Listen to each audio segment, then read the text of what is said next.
Lepo pozdravljeni. V četrtek je potekala skupščina Krškega Vipapa, na kateri niso podprli predloga uprave o dokapitalizaciji družbe za 2 milijona evrov z izdajo nekaj več kot 82.000 novih delnic. Zaposleni ostajajo v negotovosti.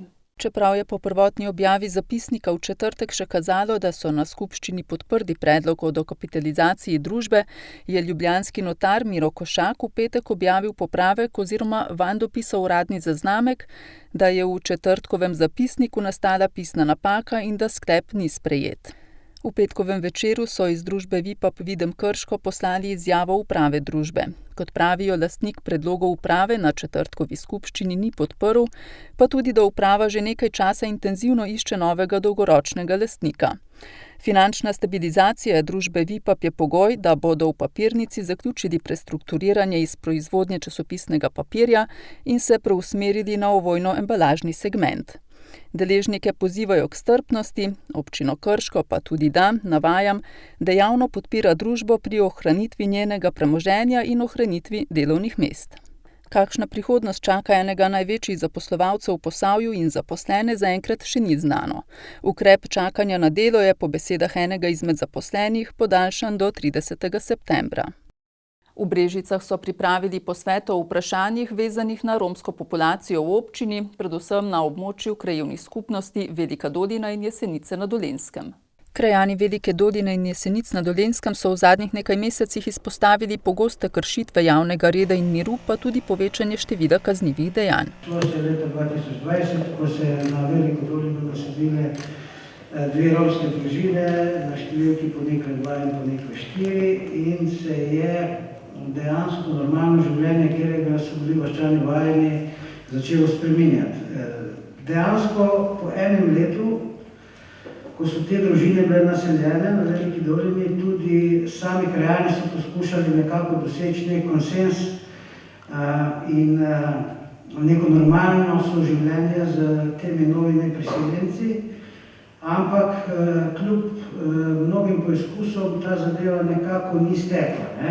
To je bil tudi razlog, da so ustanovili civilno iniciativo, je poudaril. V prvi vrsti mi proti Romom nimamo nič. Mi samo hočemo nazaj kvaliteto življenja, ki smo jo enkrat že imeli, pa smo jo potem posledično zaradi tega izgubili. Se pravi, ni to vezano na Rome v smislu, da mi to populacijo namaramo in zato zelo neradi poslušamo take komentarje. Predsednik komisije za spremljanje položaja romske skupnosti v občini Brežice je opozoril na izključenost romske skupnosti ter pozval, da država k zadevi pristopi pogumno in odločno ter da pri reševanju romskih vprašanj vključi najboljše kadre in zagotovi primerno in dolgoročno financiranje za multidisciplinaren pristop. Ko sem se včeraj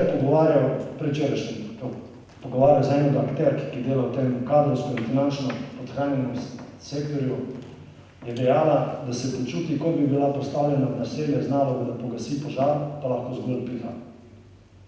Zato politika in mediji ne smejo prilivati olja na ogenj in razplamtevati pritlehnih čustev, ki jih je v obliki pozivov klinčil vse polno okoli nas. Mogoče bo to komu prineslo izvolitev za nova 4 leta ali povečalo naklado oziroma gledanost, a bo podaljšalo čas za izgraditev mostov. Te namreč lahko hitro porušimo, gradimo pa jih zelo dolgo in s težavo.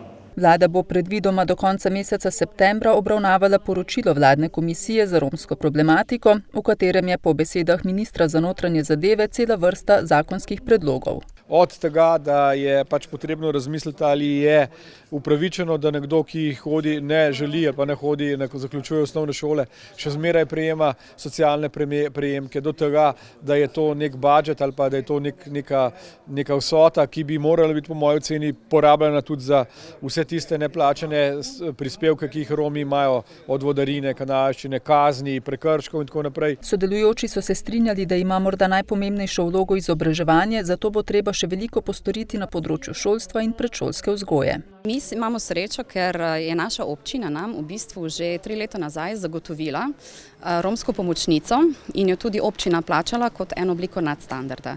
Gre za Romkinjo, ki je pri nas delala preko javnih del in potem nadaljevala delo tudi še naprej. Ta izkušnja se je izkazala za zelo pozitivno, predvsem zaradi tega, ker je ona en izjemno pozitiven zgled.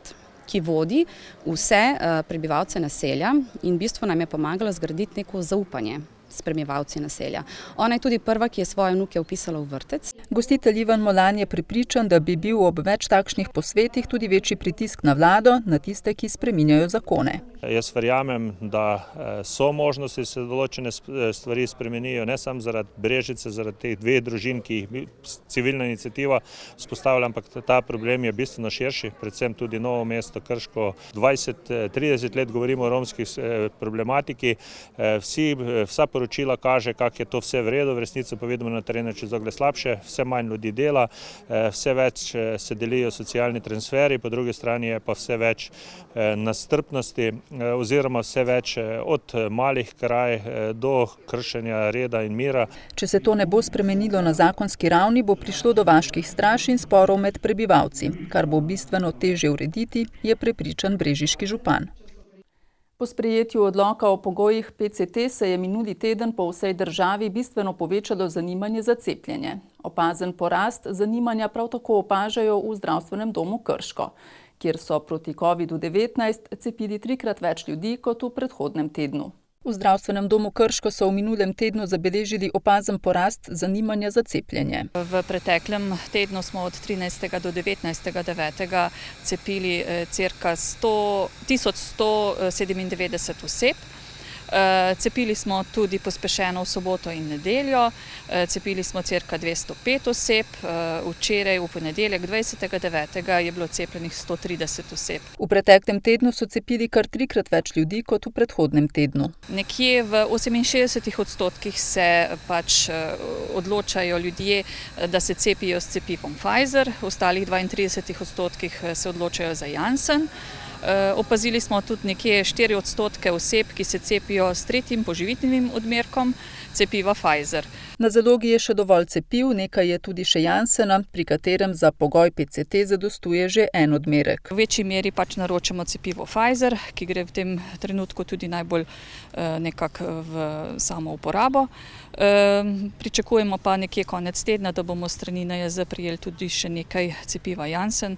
To cepivo je predvsem atraktivno za tiste, ki pač hočejo na hiter način pač to cepljenje opraviti in zadostiti pogojem PCT-jev. Po besedah direktorice zdravstvenega doma skušajo cepljenje prilagajati lastnim kadrovskim kapacitetam in potrebam prebivalstva po cepljenju.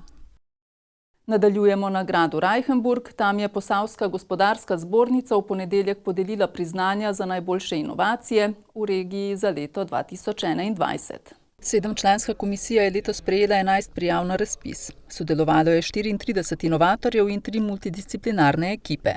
Podelili so 2 priznanji za prispevek na področju inovativnosti, 2 bronasti, 3 srebrna in 4 zlata priznanja. Slednja so prejele družbe Kovis, Radeče Papir Nova, TPV Automotive in Vipap Videm Krško.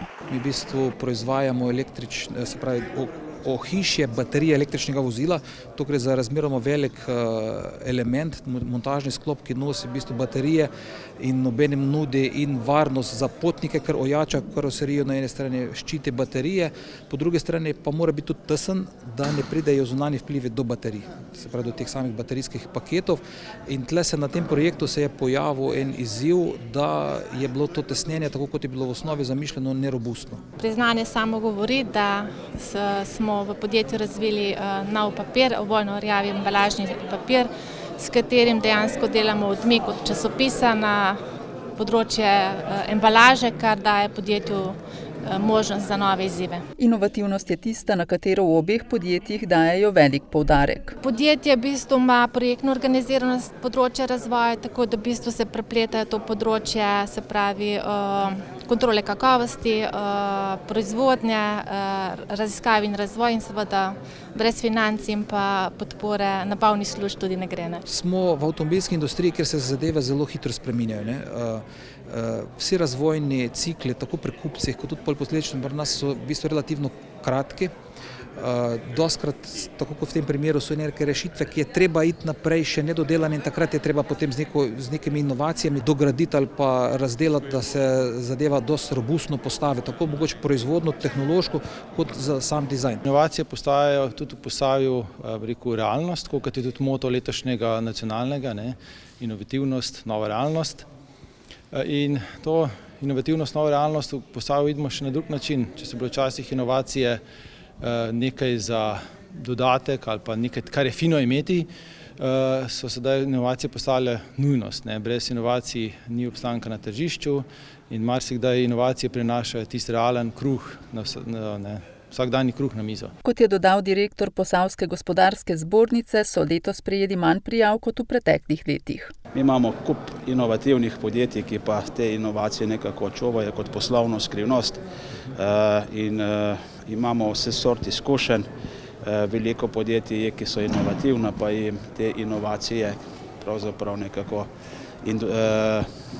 če temu rečemo industrijska špijonaža, jim zlorabljajo na trgu. A le z inovativnostjo, novimi projekti in znanjem se bo gospodarstvo razvijalo in le s tem bomo dosegali gospodarsko rast, pa je dejal generalni direktor Gospodarske zbornice Slovenije. Ta, kot verjetno sami tudi veste, ne more temeljiti zgolj na izkoriščanju in nenehnem izkoriščanju naravnih surovin, naravnih virov, ampak je predvsem potrebno vse več rešitev iskati v smeri trajnostnega razvoja, v smeri zelenega razvoja, v smeri tudi krožnega gospodarstva in mislim, da je prav temu tudi namenjen poudarek pri ocenjevanju novih projektov in inovativnih projektov. Cantarutti je ob tem dodal, da temu še posebej posvečajo pozornost, saj vedo, da bo v prihodnjih letih kar nekaj evropskih sredstev namenjenih podjetjem na teh področjih.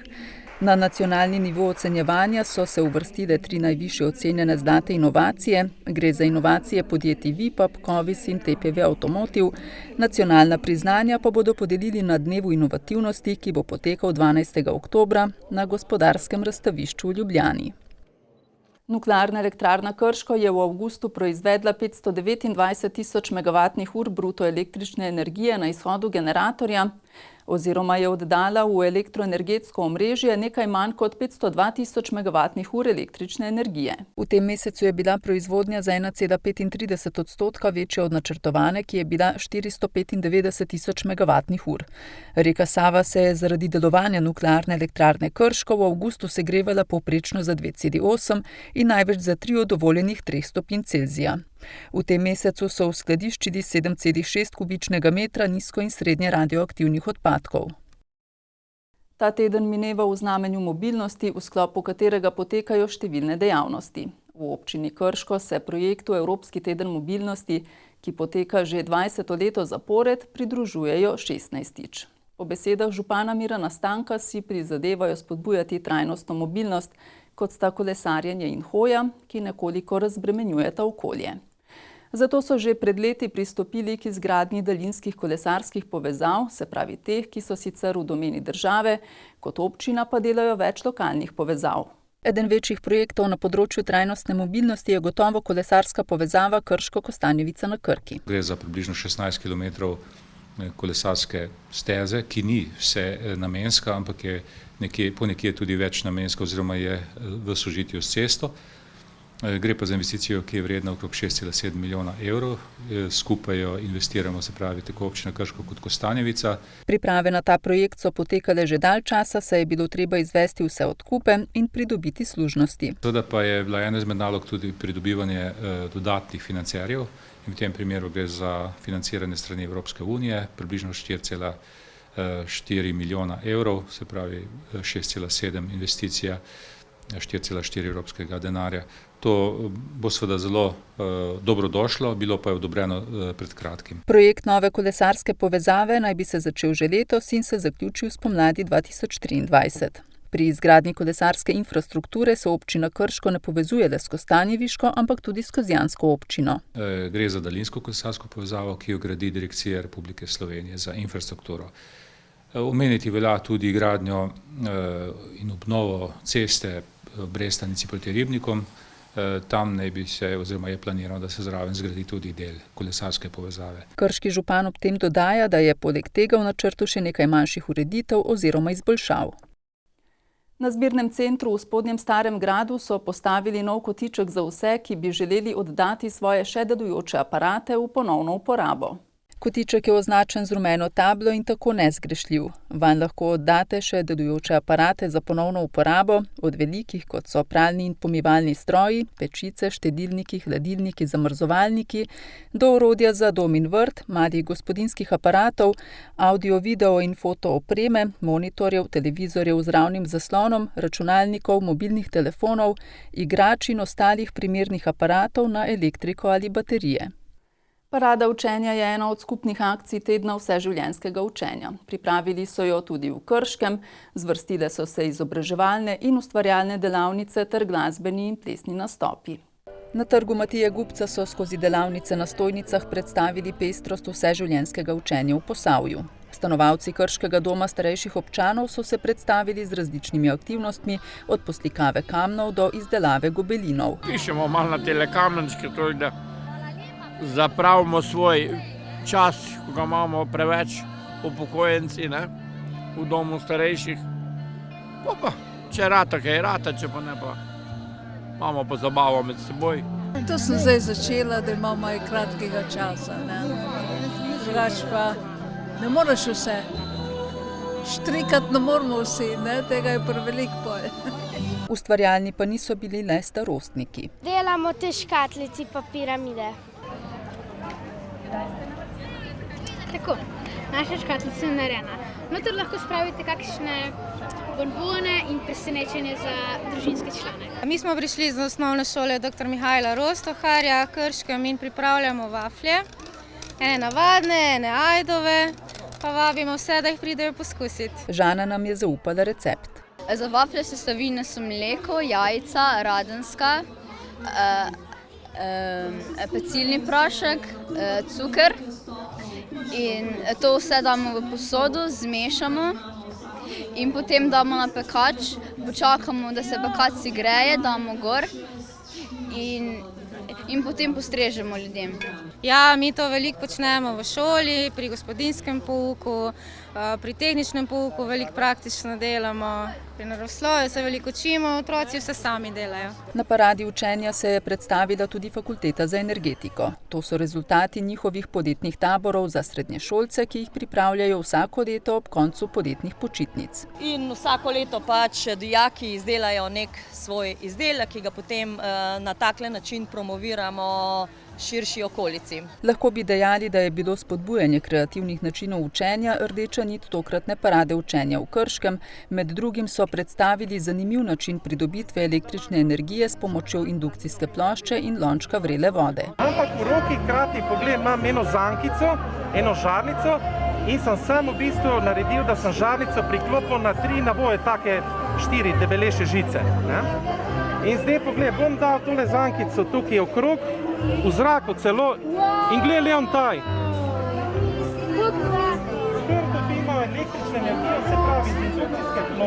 Obiskovalci so lahko vstopili tudi v posavsko potujočo knjižnico. Pri otrocih in mladini so priljubljeni stripi, ki jih imamo tudi kar precej, pa slikanice.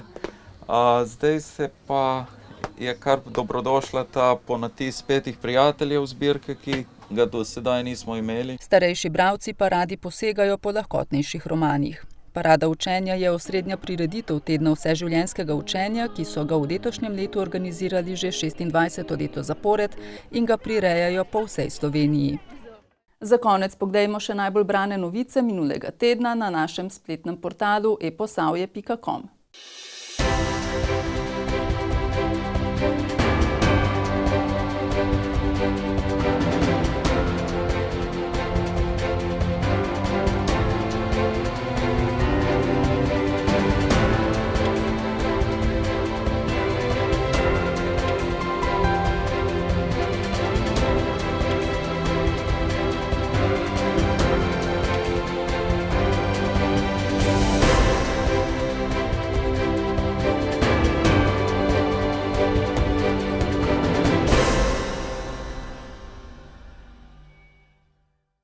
Spoštovani gledalci in gledalke, s tem tudi končujemo tokratno oddajo. Hvala za pozornost in nasvidenje čez teden dni.